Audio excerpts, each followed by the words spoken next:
Permisi, ya Mbak. Mari, silakan masuk. Bentar ya, saya tutup pintunya dulu. Ya. Kelas, sebelumnya selamat sore dengan Mbak siapa? Mengakhiri. Usianya berapa? 16 tahun. Ya, alamatnya mana? Bulurejo, RT 2 RW 9, Kecamatan Proklimo. Oh ya, oke. Sebelumnya perkenalkan ya, nama saya Bidan Nur yang bertugas pada sore hari ini. Maaf, apa ada yang bisa saya bantu? Ada keluhan apa? Saya mengalami menstruasi hari kedua. Saya mengeluh gatal-gatal pada lipatan paha dan alat kelamin. Mohon maaf, itu biasanya sehari gaji pembalutnya berapa kali?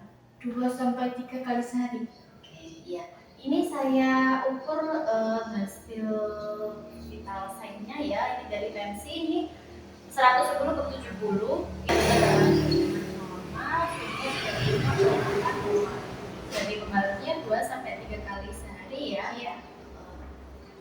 Sebelumnya Kakak sudah tahu tentang apa itu personal hygiene pada saat menstruasi? Belum tahu. Belum tahu. Oke, baiklah, saya akan menjelaskan apa itu personal hygiene.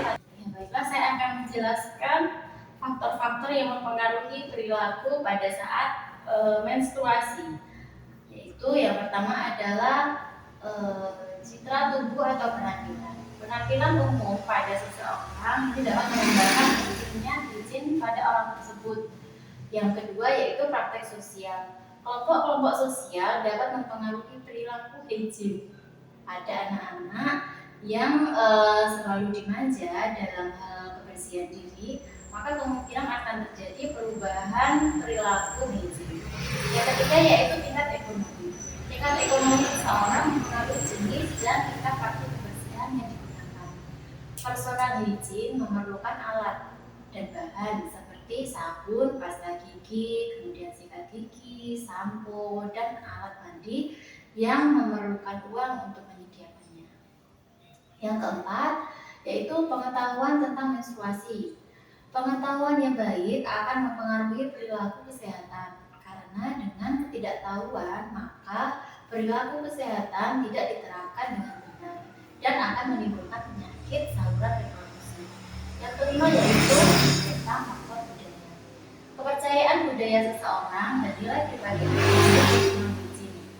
orang yang dari latar kebudayaannya yang berbeda mengikuti praktik perawatan diri yang berbeda. Kemudian berikutnya yaitu tentang kebiasaan seseorang. Setiap orang memiliki keinginan dan pilihan tentang kapan untuk mandi, bercukur, dan melakukan perawatan rambut. Ada kebiasaan yang menggunakan produk tertentu dalam perawatan diri, seperti menggunakan sabun, sampo, dan lain-lain. Kemudian faktor yang berikutnya yaitu tentang kondisi fisik. Pada keadaan sakit tertentu, kemampuan untuk merawat diri berkurang dan perlu bantuan untuk melakukannya. Nah, ini saya akan menjelaskan tentang indikator-indikator apa saja yang ada di dalam personal hygiene pada saat menstruasi. Yang pertama yaitu perawatan kulit dan wajah. Itu merupakan bagian yang paling sensitif bagi seseorang remaja, terutama remaja putri. Masalah jerawat pada remaja ini terkait dengan penampilan pada saat menstruasi.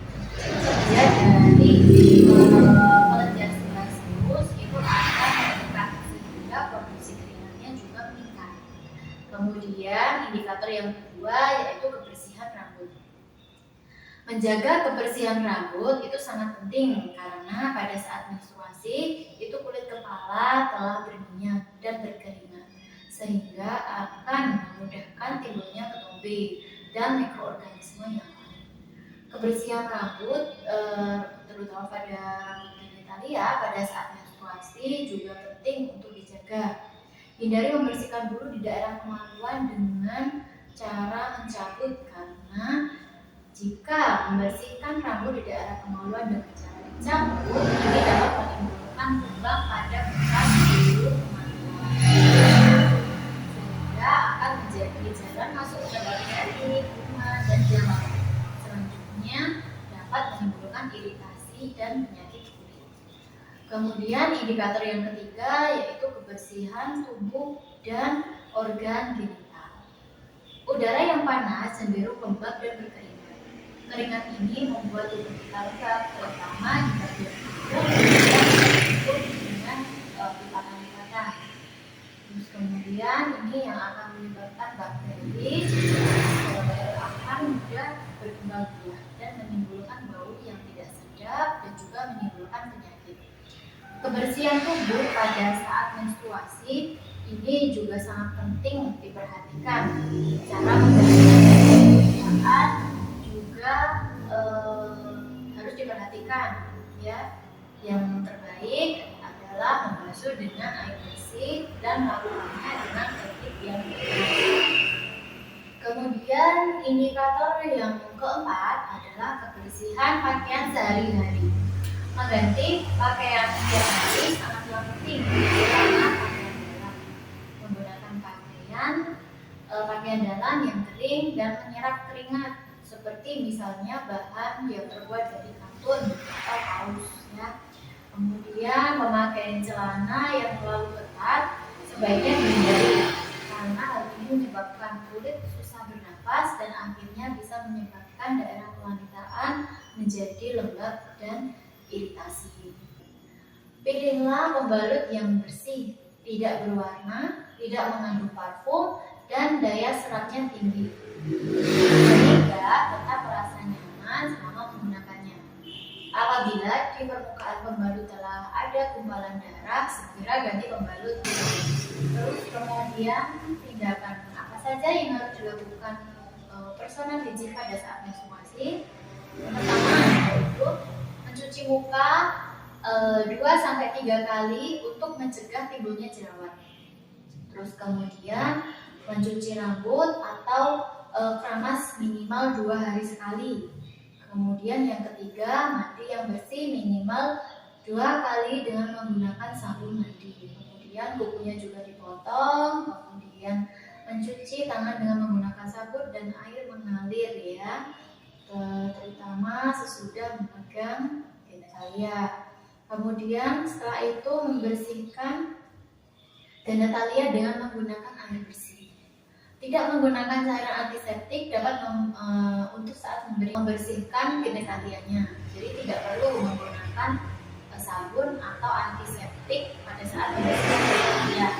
Kemudian tidak perlu disemprotkan parfum di daerah genitalia. Kemudian membasuh genitalia itu dari arah depan atau ke belakang. Jadi dari arah vagina nanti ke anus membersihkannya ya. Terus kemudian paling tidak ganti pembalut itu 4-5 kali sehari, atau setiap mandi atau setiap buang air kecil, setiap buang air besar itu usahakan nanti harus diganti pembalutnya ya. Kemudian mencukur dan merapikan rambut kemaluan karena biasanya nanti akan ditumbuhi jamur dan kutu yang dapat menimbulkan rasa yang tidak nyaman dan gatal. Begitu. Terus kemudian dampak apa sih yang sering timbul pada masalah personal hygiene? Biasanya itu ya ada dampak fisik, yaitu akan menimbulkan infeksi pada alat reproduksi, kanker rahim, keputihan, dan jika tidak segera ditangani, ini bisa menyebabkan kemandulan sehingga menurunkan kualitas hidup individu yang bersangkutan. Kemudian yang kedua yaitu dampak psikososial, yaitu masalah-masalah sosial yang berhubungan dengan personal hygiene adalah gangguan kebutuhan rasa nyaman, aktualisasi diri, dan gangguan interaksi sosial. Itu Mbak dari saya, apakah sudah bisa dimengerti? Ya, sudah. Masih ada yang belum jelas? Sudah semua. Sudah jelas semua. Oke, baiklah. Kalau begitu, kalau sudah tidak ada yang ditanyakan, terima kasih atas kali ini. Semoga penjelasan saya bermanfaat dan bisa menambah pengetahuan tentang apa itu personal hygiene. Ya, terima kasih. Ya, mari